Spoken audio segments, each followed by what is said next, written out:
Hello, everybody. A warm welcome to another edition of our Across Retail Talks. It is, by the way, the last retail talk in this year. And at the same time, I'm very sure that it is one of the most exciting ones. My name is Reinhard Winiwarter. I'm the publisher of Across Magazine. And I'm very, very pleased that so many people across Europe are here today. Our topic, in my opinion, also a very, very exciting one. We will talk about 2025 and also about 2026. And this with a very, very experienced C-level group. A top class discussion group is ready. Klaus Striebich, you know him very well, will, as usual, lead this discussion as an expert moderator and as my master of ceremonies. Yes, and in the next few days, we will send a summary and also a video of this discussion via our newsletter and our website. I invite the audience to ask questions and to take part in this discussion. So that's all from my side at the beginning. Now I hand over to Klaus Striebich. Klaus, the stage is yours. Thanks very much, Reinhard. Welcome back to all our participants. And Reinhard, welcome back from your successful study tour from Dubai with lots of impressions and learnings. I hope we will see that in the next few editions of Across Magazine. You can be sure. Super. That is one of our tasks that we are here and meet not only to listen but also to learn. And of course, the experience from our colleagues are always very, very valuable. And this is the reason why we've invited this top class round in here. Four of my colleagues from the advisory board, so welcome. We have two very experienced ones from the talks, which is Cristina and Thomas, and of course two new ones, Avi and Marek. So welcome in the round. Great having you with us today. So yes, our real estate industry is of course facing still a huge number of challenges and lots of changes in consumer behavior, lots of exogenous shocks, and many economical and other expectations, even from the customer side. There's no doubt, ladies and gentlemen, a going concern is not longer valid, and many things have to be changed, has changed, adapted, implemented, innovated, or just made and done. On the other side, maybe there's only one question that has to be answered.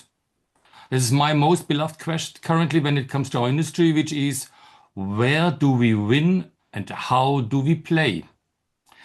This Across talk spots on what has happened in 2025. You see, I have asked ChatGPT and created a little pic about this headline, wrap up the year 2025 and predict 2026. So under my, this is the left shoulder, a successful year despite challenges. And we want to know whether this is true. Welcome, Avi. We do it in alphabetical order. Welcome, Avi. Avi is well known as Mr. Shopping Center in Turkey. So we know this since decades. You remember we have both organized the ICSC convention in 2014, quite a while ago. Something has happened in the meantime. But what are you doing now and how are you, Avi? Let us know what you're doing and who you are. Thank you very much, Klaus. It's a great honor and pleasure for me to be here with you, with all these distinguished selected panelists, and of course, in an event of Across. I am trying to lead the Alkaş Group, which I have established in 1997. And after selling my company to JLL in 2007, where I became the country chairman of JLL Turkey, and then after that, JLL Israel, I'm back upon retirement from JLL. I'm back into my Alkaş, but recently, alongside with my shopping center activities in terms of consulting and providing services, I am involved in the placemaking side of co-working, so establishing a HAN Spaces, but again, in combination, in collaboration with the shopping centers around Turkey as well, in Turkey and in the neighboring countries. So I can consider myself as a humble servant of the industry now for more than 30 years, and very pleased to be here with you today. It's our pleasure. Thanks, Avi. Cristina, it's not the first time that you're with us, so we know it's also since several years, not to say decades, but lots of things have changed and developed in Sonae Sierra. Please let us know a little bit more, Cristina, and welcome to that group. Thank you, Klaus. Thank you, Reinhard. Thank you for the invitation. And thank you to all the colleagues of the panel, because for sure this will be much more richer with everyone participating. So yes, I work for Sonae Sierra for 30 years. Sonae Sierra is a real estate company. I'm in charge of the property management and leasing side. So I'm an executive director. I've been in several roles inside Sonae Sierra and for more than 30 years, as said.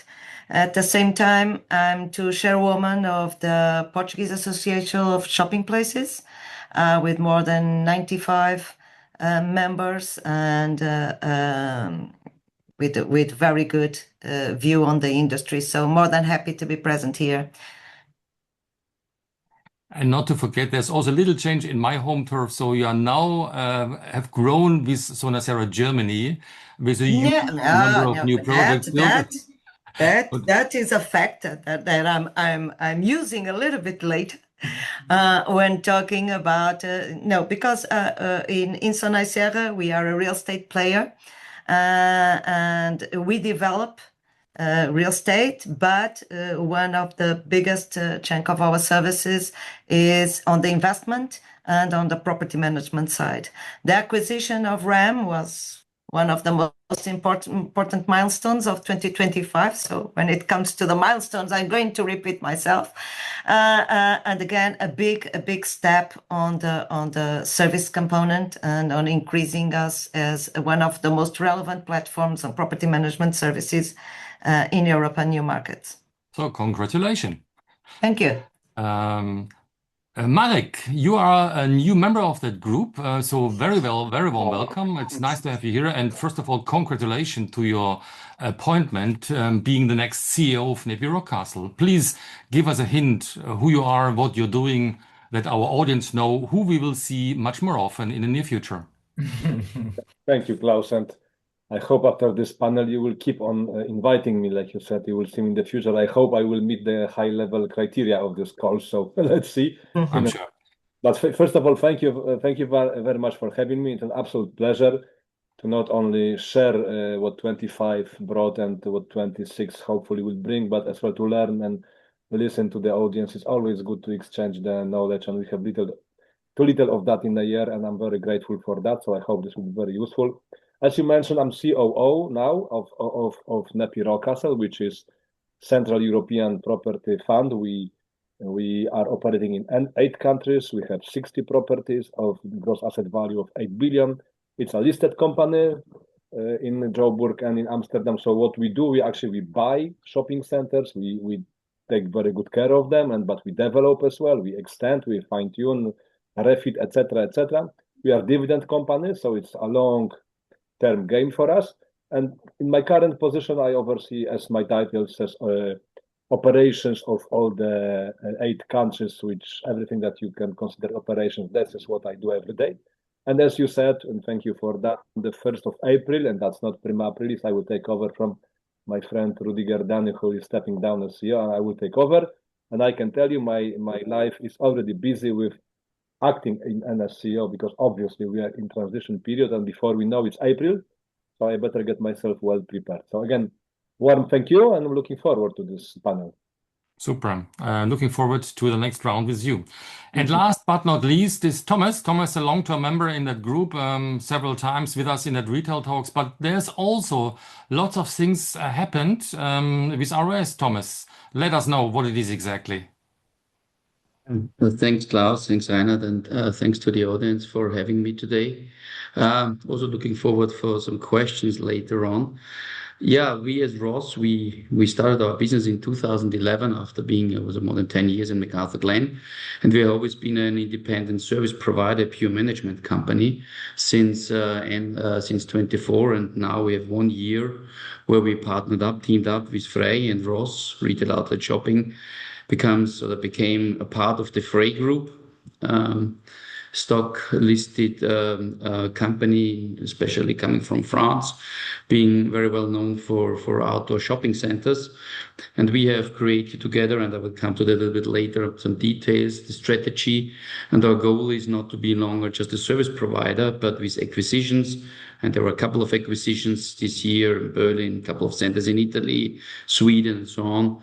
Yeah, we target to become one of the leading companies, operators, owners, and management companies in the outlet business in Europe. So a substantial change for us, a lot of new projects, a lot of new team members, yeah, a lot of challenges, but also great opportunities ahead of us. Yeah, super. Sounds great. What a volume of experience in that group. So let's get started. When we wrap up 2025, we all have listened, lots of success, lots of developments, lots of growth. But have you seen also some learnings in that year? When we go back 2025 and these developments, what are your personal learnings or the learnings from the company 1 year back? Thomas, could you start? As I mentioned before, for us, the key learning was not longer to be just a management company operator, but also being part of a group of own centers. For us, it was very, very interesting to get to do a lot of investments, and the FREY Group invested and bought the designer outlet Berlin, outlet village Franciacorta, Valdichiana, and Palmanova, also Malmö, a development project. So we have together invested and took over the management in a different way. So there was not a lot of movement in the last years in the market, and we see now with a different approach, which really investing into new projects. A lot of the things are changing at the moment in the outlet markets. This was very, very stable market where you have all the players and a very mature market, but things are changing now, and I think a lot of opportunities here to improve centers, to do extensions. And one of the key learnings for us to work a little bit of anti-cyclic and said, well, yes, there are difficult times. Yes, there is a little bit of, customer behavior that is a little cautious all over Europe. Also, that is different. We see different ways in Central Europe than maybe Germany, France. So we'll discuss about that also. But the key learning is, we have to concentrate on our customers, customer centricity, people management, employer branding becomes and is still very, very important. So I think challenges are here, but we have to look optimistic, and we stay optimistic, and we see that progress is possible. We have just started with our discussion. Don't make the last words at the beginning. So what was, in one word, what was the biggest challenge for you personally in that stage? The biggest challenge was our growth because we had, let's say, beginning of the year, 12 centers to manage. Now we have 19 centers. So to manage the growth with our people, with our investors, with our partners, with our brand partners. So to manage growth, yeah, it seems to be easier to manage when you on a spiral downwards. But on the other hand, to keep the DNA, to keep the spirit, to stay entrepreneurial, all that is a challenge when you have a very fast growth, and to build up the structure behind that. On the one hand, for third-party contracts and investors, but also, let's say, for the asset that FREY bought. So this was the biggest challenge for us. Super. Thanks for that, Thomas. Marek, if I would ask you as the current CEO or the CEO in 2025 so far, what kind of milestones have you seen and managed and worked out? Do you have an example for us?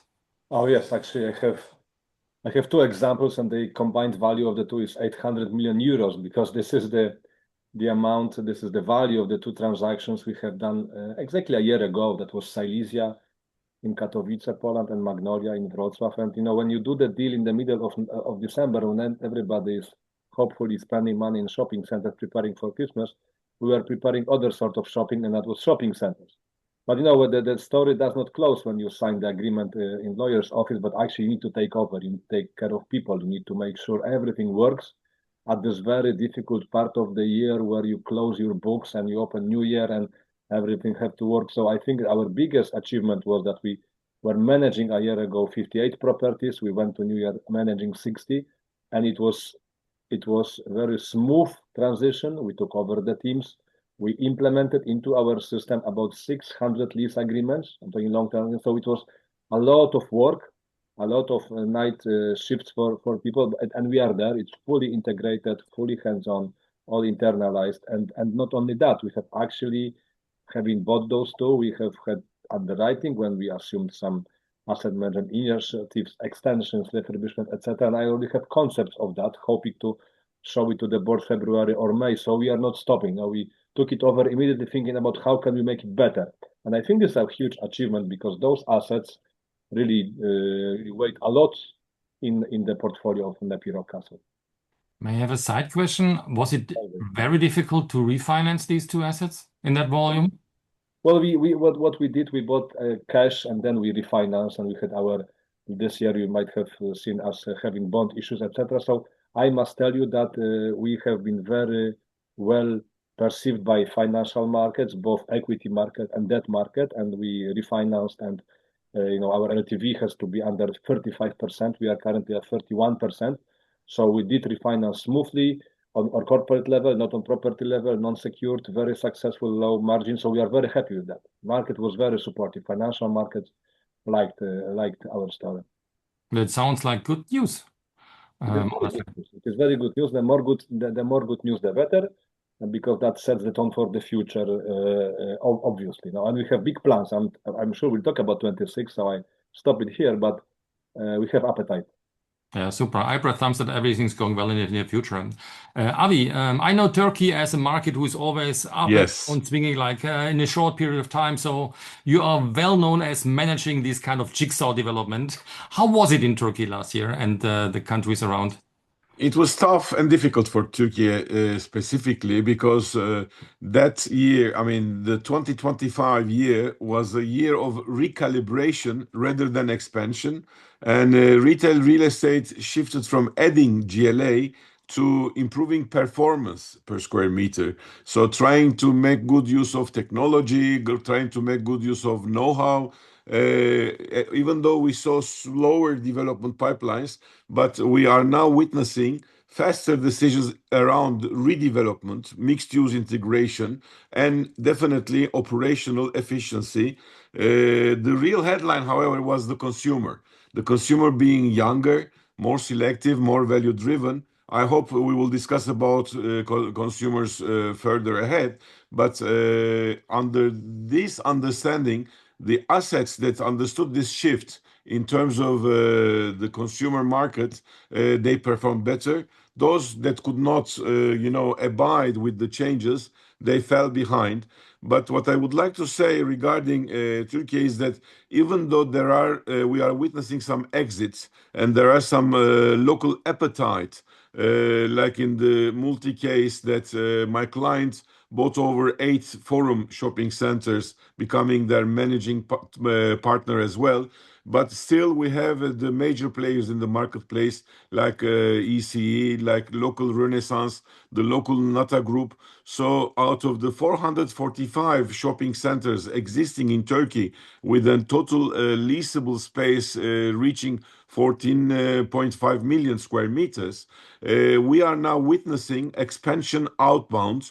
And that last year was, in a way, showing us some indications that we might see in the coming years more Turkish developers or investors opening up abroad. Some acquisitions in Germany, some partnerships again coming onto, because the Italian group is coming into Istanbul now to open up an outlet center next to the airport, the big airport of Istanbul, which is creating a lot of facilities for connecting to the world. Turkish Airlines becoming the airline flying to the highest number of destinations. So we hope that if we can overcome this inflation burden over the Turkish economy, we will have a brighter future towards the coming years, which gives us the hope that if we learn operational efficiency through these difficult times like 2025, we might be better off in the coming years. That sounds good. Fantastic basis and a good prediction how to manage it. Sounds feasible. Thank you. Great. Cristina, you are covering a wide range of countries, areas in the world, not even Spain, Portugal, of course, also the eastern and middle part of Europe, but also Brazil with your partners. How was your view on 2025? What have been your milestones? You're muted still. You want to listen. Sorry. So 2025 was a very good year. It depends on the market, it's true. Markets that are under a more inflationary pressure, like Avi was mentioned for Turkey, and for us now for Romania, are the ones that could struggle a little bit. But and Iberia was an amazing year following 2024. Very good taking on sales, on collections, on occupancy rates at very high level. There were very important transactions on the market in Spain and in Portugal. So we see that transactions made at a very good standards. What brings us that we as a real estate company, we touch in all kinds of real estate portfolios, but we can see that on retail and shopping centers, it's a class of assets with a huge resilience. The recovery that they show in each crisis is amazing, and COVID was not exception. So we had a huge stretch during COVID. Then the market recovered after opening, and it has been up every year. Okay, and 2024 and 2025 were amazing years, good reversion rates, good tenants. Of course, we need to keep monitoring on the key topics that Avi was mentioning, which is we have to be faster in the sense of how we react to the changes, how we adapt to the changes, and the owners that understand that are the winning owners, because they sometimes is not only a question of rentability or profitability, is to prepare the asset for the future.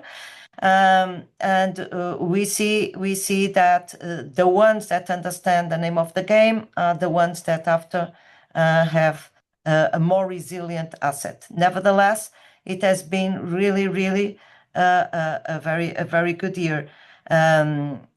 In Italy, of course, we are seeing more struggle. In Germany, even with consumer confidence always a little bit down, we've seen a good behavior. We believe a lot on the German market. That's why I made the acquisition of RAM. So it is a little bit different, but I think that when it comes to retail and to shopping centers, we see how well this class of assets really deliver results. Thanks very much for that insight, Cristina. And there's a good momentum on the one hand. On the other side, you said something very crucial or important, which is we need speed. So speed in the changes or in adaptation is somehow key for success, and let's go deeper into it. So thanks for your first insight for the wrapping up of 2025. So let's close it and open the file for 2026. Because we shouldn't predict it, we should manage and make it. So therefore, it's our job to have a good or a better 2026. And you see, when I ask ChatGPT, the first and most important, let's say, I would say, accommodation was have a look on, double down on customer centricity. I would love to ask you, Cristina. I start with you, if you allow.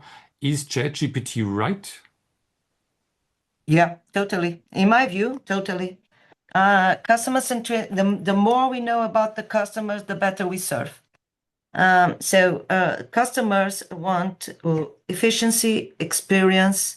They don't want to be played with things that they don't need or are not crucial. So ChatGPT and all the new technologies, artificial intelligence, all the digital that we have in our hands, can give us lots of insights if we work it well to know more about the client that is visiting us and have a value proposition which is much more tailor-made. And that, for sure, that the clients will be more loyal and will like that experience. So consumer-centric is absolutely crucial, and how we work the data and the fast we work the data, the better we'll be prepared. So for us, it is a key topic. If I have to choose a key topic on 2026, it will be the digital, it will be the integration of artificial intelligence in knowing better the customer, and on procedures in being more efficient with less cost. I think that's a very good management, I would say, exercise. Avi, if you see a loyalty of customers to retain them, to let them come back, is it also manageable in Turkey? You're unmuted. Sometimes we forget to open ourselves. I am fully aligned with Cristina, and yes, you are right. Although challenges are increasing, but still rents and yields are not increasing as much as the challenges. Hence, within my 30 years in the industry, I've learned that every new normal demands one thing above all, the flexibility.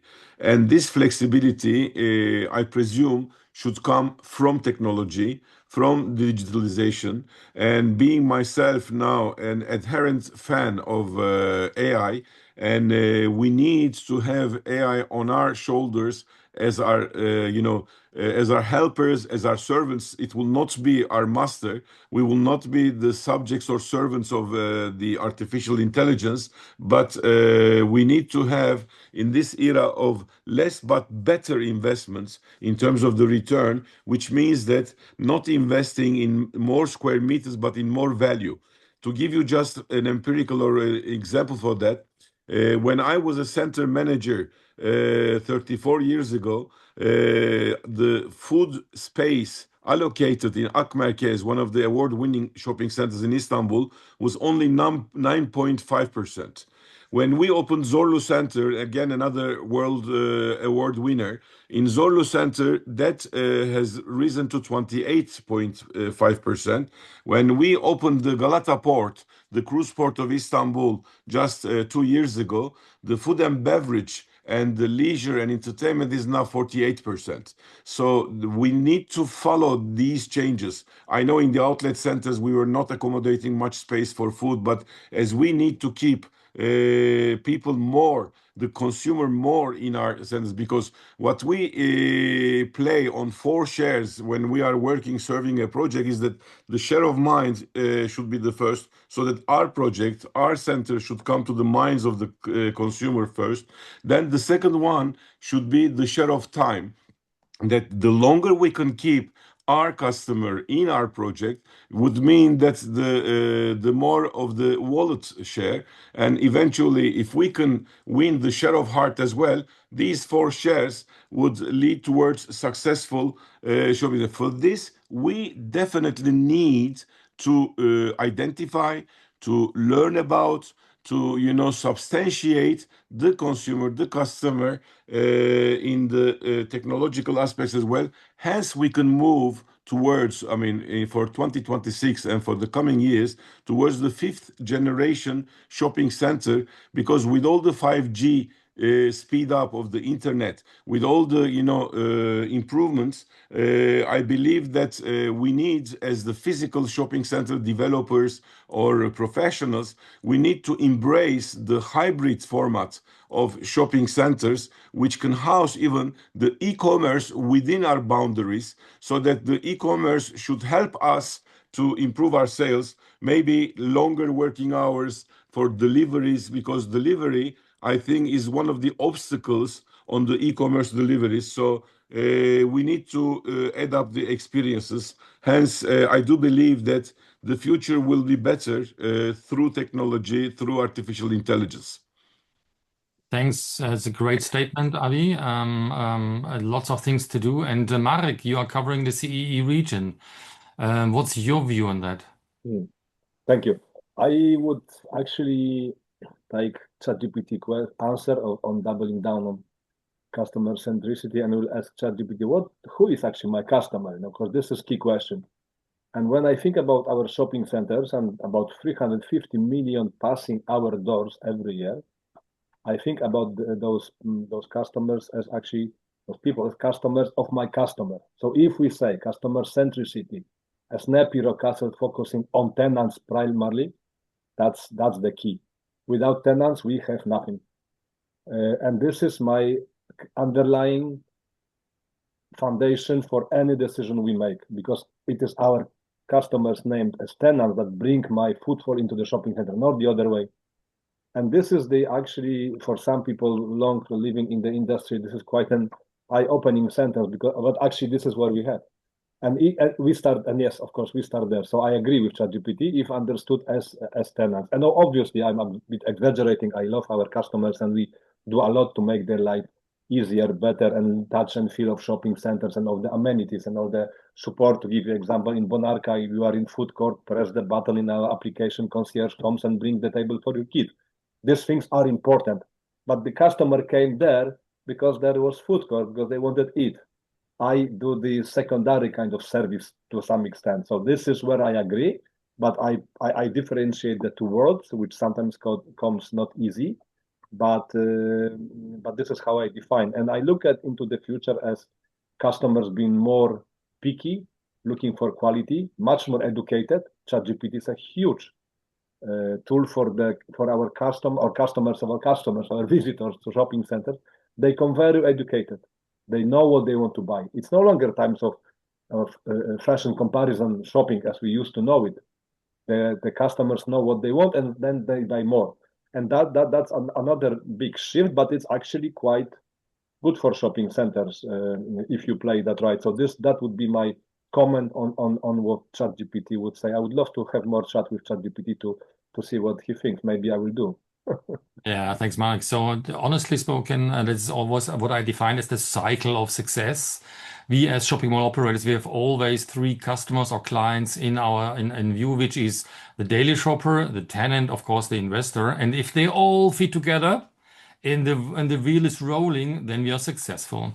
I try to, let's say, pray it and teach it to our young ones and to remember that every day, every second for that job. Thanks for that. Fundamental thing. Thank you. Thomas, you are as the outlet center representative. I think you have also a view on that, or do you have to add something? Well, I think most of the important topics had been mentioned. I think world is changing. I fully agree with Marek. Yeah, and the brand partners are definitely as important as our customers, our end customers, and also the investors. But I think at the end, the investors are happy when our brand partners are happy and pay their rent and all the service and marketing charges and the turnover rents, and then especially the customer journey, the customer needs, the customer experience. All that is very, very important. We are competing with online. We're competing with a lot of other new players in the market. And I think also what was mentioned by Avi before, the percentage, okay, in outlet centers, the food and beverage was in the past 2-3%. Now it's 5-6-7%. But in addition to that, I would like to mention that we have now started years ago our partnership with IKEA. We have in the Alkaş the project where there is a blue box of IKEA, a huge shopping center and an outlet center in the Alkaş, which we just enlarged this June. We do the same now in Croatia, Blue Box. Then we enlarge our designer outlet in Croatia next week by another 5,000 square meters. Plus, we are also developed together with IKEA and rented the retail park. Also in Zaragoza, or also in Krakow, a new center, there's a retail park with the same owner than the outlet center. So the location becomes more and more bigger and bigger, and that's important. Leisure is part of it, entertainment, cinemas, I don't know, whatever you have, indoor go-kart and stuff like that, parallel to the outlet center.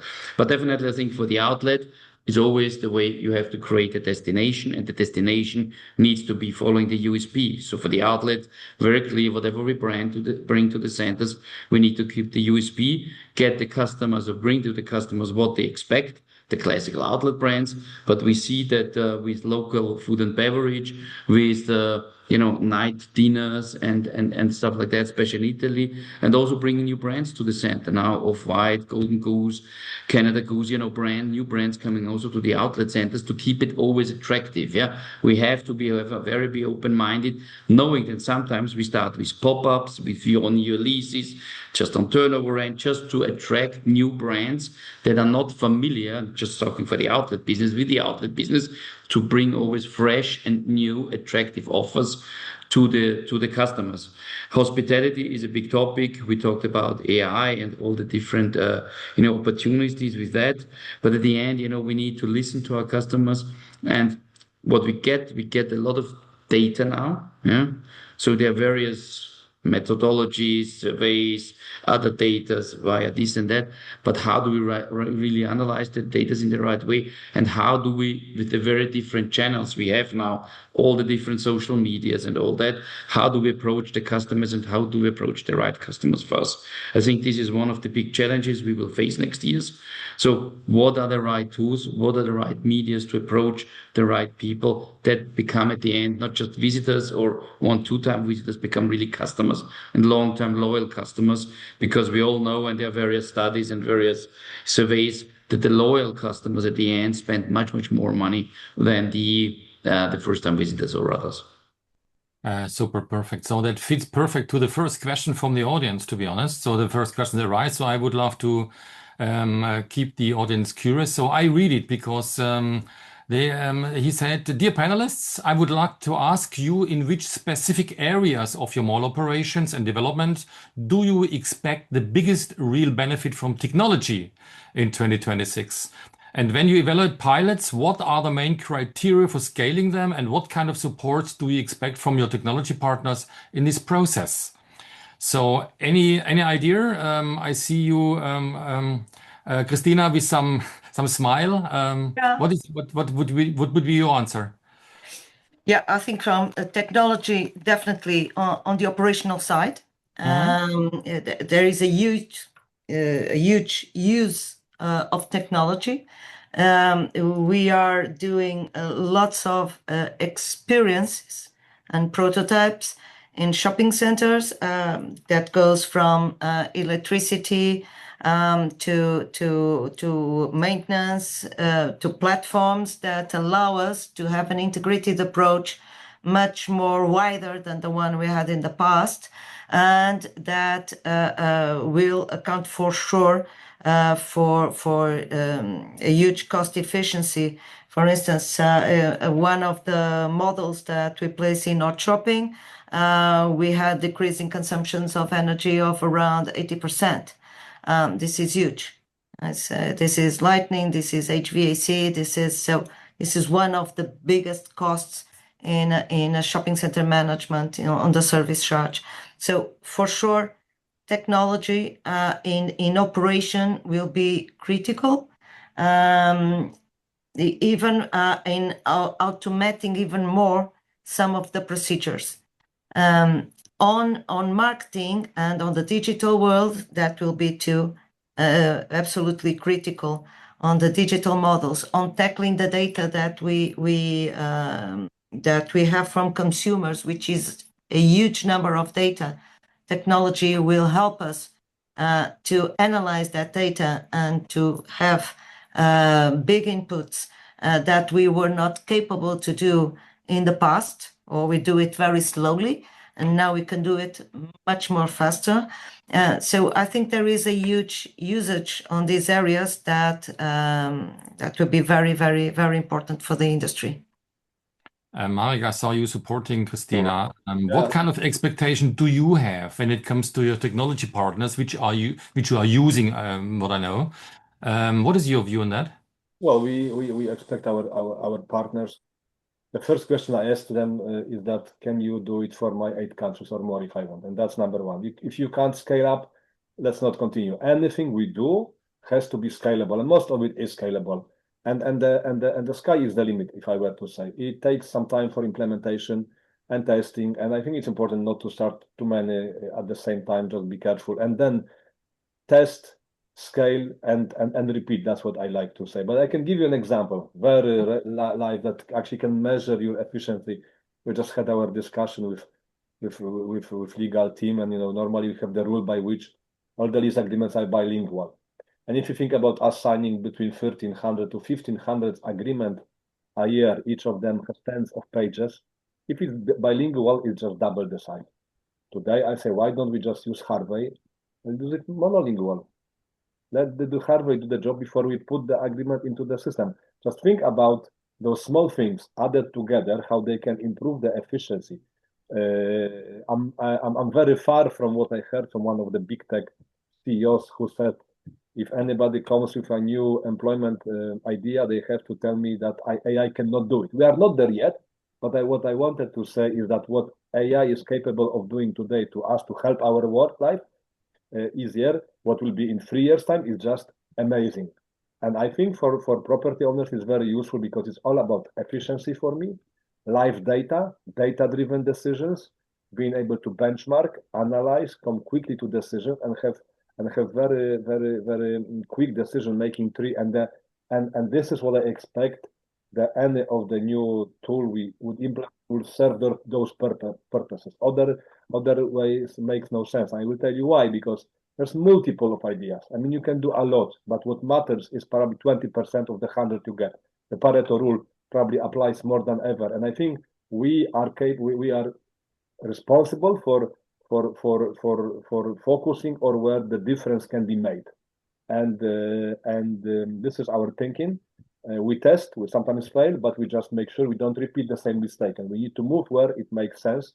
It's all about efficiency. I always say to those subcontractors, we are managing the properties, which means that we are actually managing the efficiency of our retailers. It's OCR driven.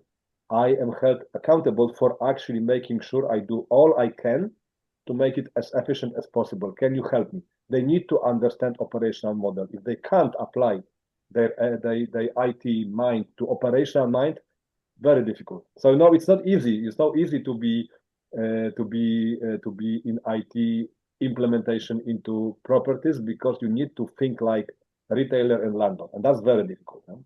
So there are a lot of boxes one needs to tick to work with us. No. Yeah, I understand. Thomas, do you think technology partners are more customer-driven, more asset management-driven, more operational-driven? Where do you see, they would say, the main focus on these? We use it, yes, clearly we use it in some areas for in the area of services and so on. But we have also tested, marketing campaigns, really do a test and say, let's do it by an agent and then just let's do it by AI. And more or less, there's no difference anymore if you do this. So on the one hand, it's a little bit concerning also in a way that we are going all in the same direction and losing a little bit the creativity. But I think if it's done in the right way and focused on the retail. So at the end, we are not online shopping destinations. We are shopping destinations, and our goal is, if it's outlet, if it's full price, if it's high street, we need to bring the people to the centers. And I think that's something, we get a lot of support from the technologies, and definitely, we need to be efficient on that. But on the other hand, if it's just pure efficiency, then you shop online. If you just want to have the best product, and maybe we come later on, we have seen now the big controversy which happens in Paris with Shein, with the store opening in Paris or on the way opening. We had done something similar a year ago in Zaragoza. We opened for 4 weeks with a reseller and products and sold Shein products there. It was unbelievable how many people by social media and so on came. But at the end, that's, to be honest, not really our business. Yeah. So we need to be careful and say, what is the customer experience? Why should I get on a train, a bus, in my car to go to a destination? Yeah. There is experience around, there is a cinema, there is a lot of other things. And if I just go for the best or the cheapest products online, I think we are not the destination. Everyone is shopping online. That's clear. That's normal today. But we have to give them a reason to visit to a day out and not competing at the full price with outlet. It's more of competing with other leisure activities, not going maybe in a spa or hiking or going biking or having some other events, yeah, or go to Christmas market. So I think this is still the DNA, I think, especially of the outlet business, to create unique things. AI and other technologies should help and support it. But at the end, we need to create destinations. I think that's in the outlet industry, widely speaking, I think the key element of the success. Thanks for that. That's key. Avi, yes. Klaus, if I can just jump on what Thomas said, because it's exactly what I wanted to emphasize, and I hope you were giving me the word. So just to let you breathe a little. Exactly as Thomas says, that the reason should be the meaning. And we should not forget that at the end, we are trying to serve humans. And we are not serving robots. Yes, robots might come into our lives to make life easier for us. Yes, we should benefit of all the advantages of AI, all the technology, the digitalization. But myself, being a member of the generation of the baby boomers, we were taught that the marketing was 4 P's. It was product, price, promotion, and place. And now we have moved to the 4E era, which means that the product is replaced by experience, the price has been replaced by exchange, and promotion has been replaced by every channel, be it social media, be it internet, be it whatever you name it. And then we should sell from every place. So the future will be hybrid, but the physical shopping center will not die. The physical shopping center will enhance and add on the advantage of the e-commerce, because yes, the consumer would be looking for proximity and convenience. Yes, they would be able to compare prices transparently in e-commerce. But at the end of the day, if we can attain the omni-channel harmony through sustainable accessibility, and then if we give the meaning to the consumer when they will come to enjoy their time, not to spend their time, that they can have not only the shops to shop, but the place to socialize, the place to learn, the place to experience new adventures, then it would mean that we have to think not only with the retailers, with our tenants, but also with the end users. Because when we are asking our technological agents to provide us solutions, they are considering only the asset management side, as you asked rightly, but we should try to give them the idea as the shopping center professionals, as the people serving the industry. We need to make them aware of the needs of the human that would make the final purchase. So we should be designing experiences that would create with one, so that we can have our raving fans. So technology, design, and service at the end of the day, the three should go hand in hand, so that it will depend not only where the asset is, but on how it makes people feel. I just wanted to add to your point. Thank you. Kind of a summary, Avi, but Cristina has raised her hand, so please, Cristina. No, just to add on this, because and to add on to what Avi, and I think we are all in agreement. So we were talking about the technologies applied, not that that they will replace whatever the visit is. And I think that although we have lived COVID, which was a very traumatic issue, for the industry, it took us to it was a stress test. Okay, because if you recall, at the time, everyone was saying, "What is the future of the brick and mortar?" And with internet and all the sales on internet, and the shopping centers were not going to survive. And then we came with COVID to a situation where everyone was selling online. Otherwise, there was not other possibility except for the grocery store. So. And when shopping centers reopened, they reopened with a huge success. So the social role of shopping centers and the importance for communities were extremely nascent, and I think that we are all in agreement. So, and if we look in our countries to the level of penetration of internet, we can see that is more or less on the same level of 2019, which means that people, they really like to socialize, to go to shopping centers, to go with their friends, with their family. And that's why F&B is been growing, F&B areas has been growing so much, because it is one of the differences that we can offer and where people can be together and again can socialize. So I think that was how it showed how resilient shopping centers are and how important they are for their communities. Very important commendation. Thanks very much, Cristina. As time flies, I would love to stick a little bit on our major topic, which is, let's say, the prediction of 2026 and the double down on customer centricity. What are your, that's next question, what are your, let's say, dominant direction for 2026? Also to show to the audience, and how to lift the consumer confidence or the consumer's mood, or to open their wallets to make more, let's say, sales and results, to make that run. Marek, do you have any idea how to manage this, or do you have proper ideas? Well, actually, we do have ideas. When you speak about 26, it's multidimensional. Actually, I think, we have applied our 4 pillars module for growth, and actually each of the pillars replies to, let's say, another customer group intention, because one pillar is extracting value from existing portfolio. It's nothing else than reinvesting capital to make our shopping centers better for the customers, for the look and feel. Because I very much agree what I heard, and I could summarize it in one sentence, which is that human beings are social animals, and that is nowhere to go in near future. I just had chat with my 14-year-old daughter and 16-year son. They don't like online. They do it in the absence of other choice. So that's a good symptom for the future. But then you look at about other pillars of growth. Well, we invest in energy, and that serves the purpose of our customers as being responsible residents of the world. We just want to using as much energy as we use. We should use it from renewables. This is sort of thinking about the future of our industry, because ESG is a big thing. We know it's coming.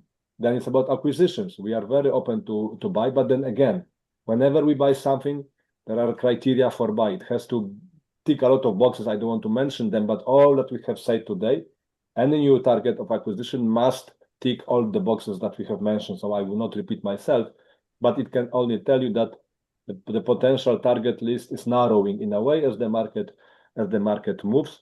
So, and then the developments. Where we operate in Central Eastern Europe, there are still white spots, and we will develop. But when you look at our new developments, look at Craiova, look at Promenada Bucharest, I mean, those buildings have the very latest technological features. The amount of food and beverage there is in Promenada Bucharest, we will do commercial theater, we will do state-of-art fitness with swimming pool. The amount the amount of thinking around how to make it unique, how make it more multi-use for our customers has never been that high in our company, and that will not change, and that's good, because there's one common thing for all the ideas we go. There is a need for physical space in order to accommodate whatever ideas we come with, because we are social animals. We want to come, we want to socialize, and we want to spend the time together. And if this is the truth, which I strongly believe in, we just need to manage it properly so that we get the best out of it. And this is how we look at 26 and beyond, because 26 will fly very fast. I can tell you that. Yeah, perfect. Thanks for that. Thomas, when it comes to outlet centers, what is your dominant directive to lift up consumer mood or consumer spendings in a short? I think there's a clear pattern that make the big bigger. So destinations become bigger with enlargements all over Europe. That's a very clear pattern. The next topic is a premiumization. So bringing better and new and more upmarket brands, not going into absolute luxury, but more into premium. And then one big topic is after COVID, tourism. Tourism becomes a huge driver also in the outlet centers now, because tourism industry is booming at the moment all over Europe, and to just talk about Europe. And this is something we can still all do better and bring more of the tourists that are already there into the outlet centers. Great. And Avi, what do you think is the best way to lift up consumer mood in Turkey and around?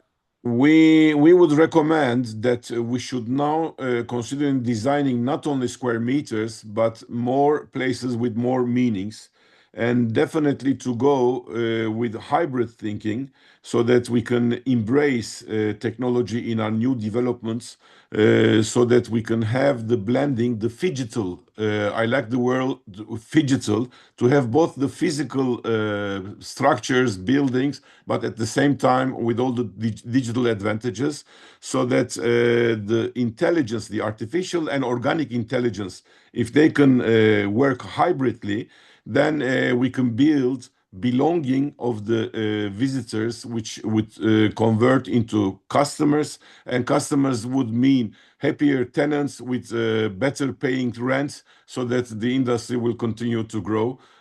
So not business, but also belonging, the attachment and the solidarity in between, the threesome of the landlord, the tenant, and the consumer.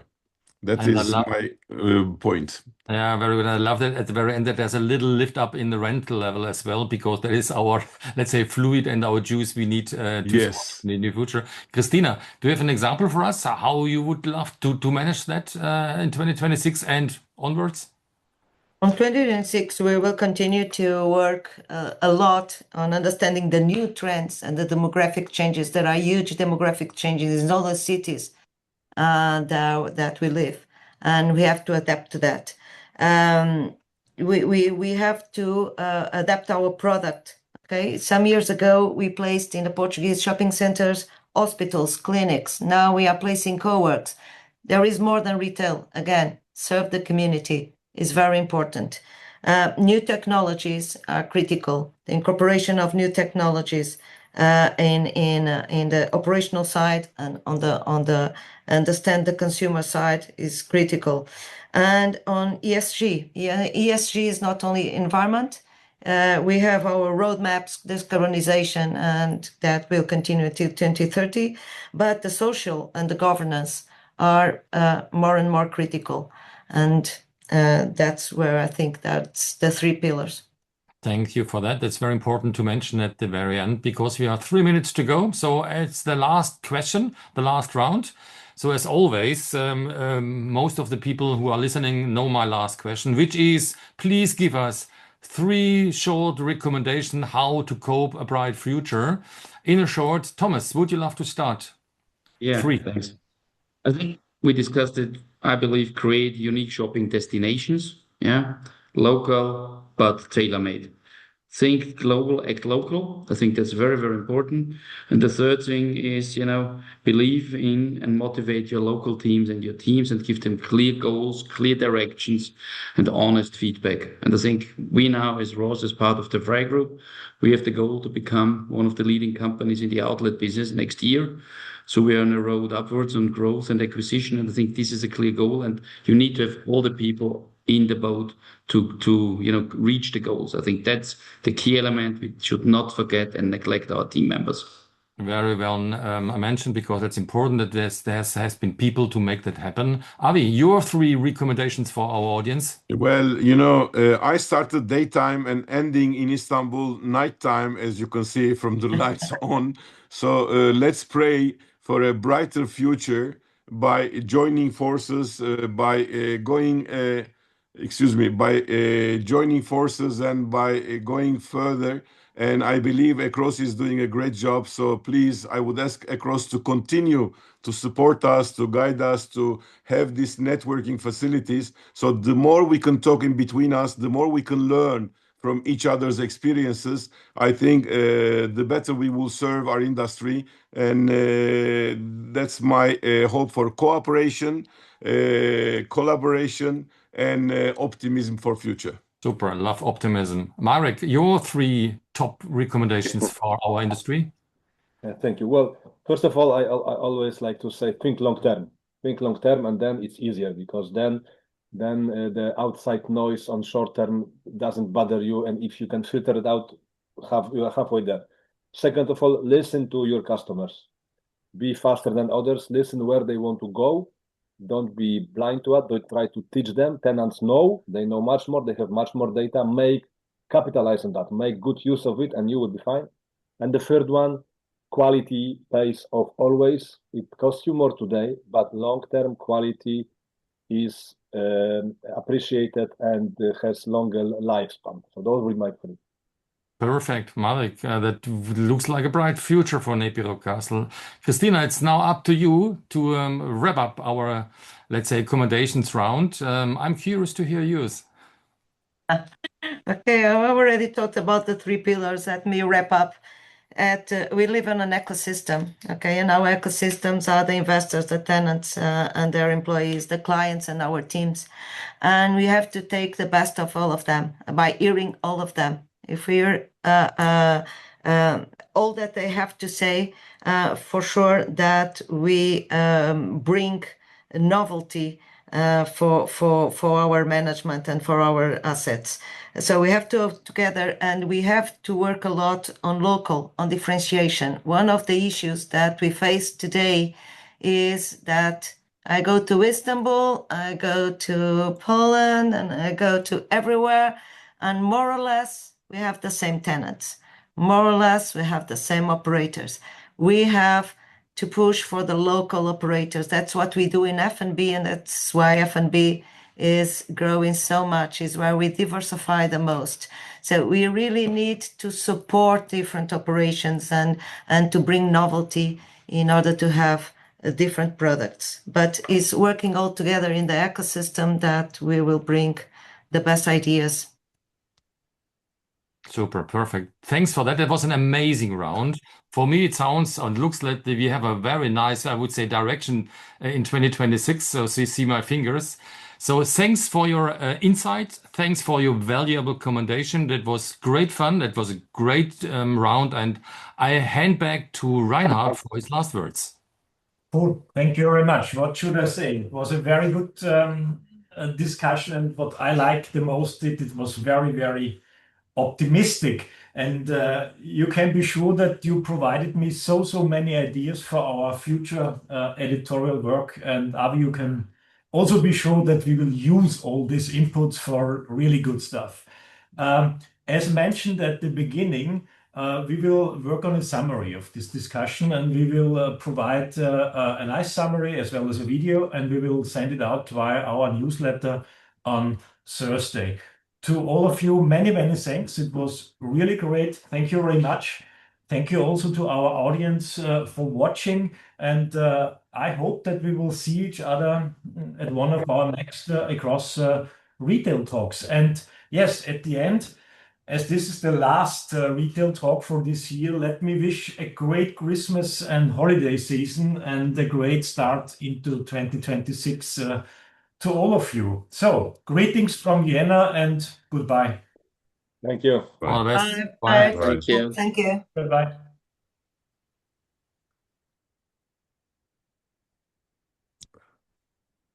Thank you, Reinhard. It was good. Congratulations, bravo. It was my first time, but I enjoyed it. I wish you all the best. Yeah, cool. Avi, see you. Goodbye.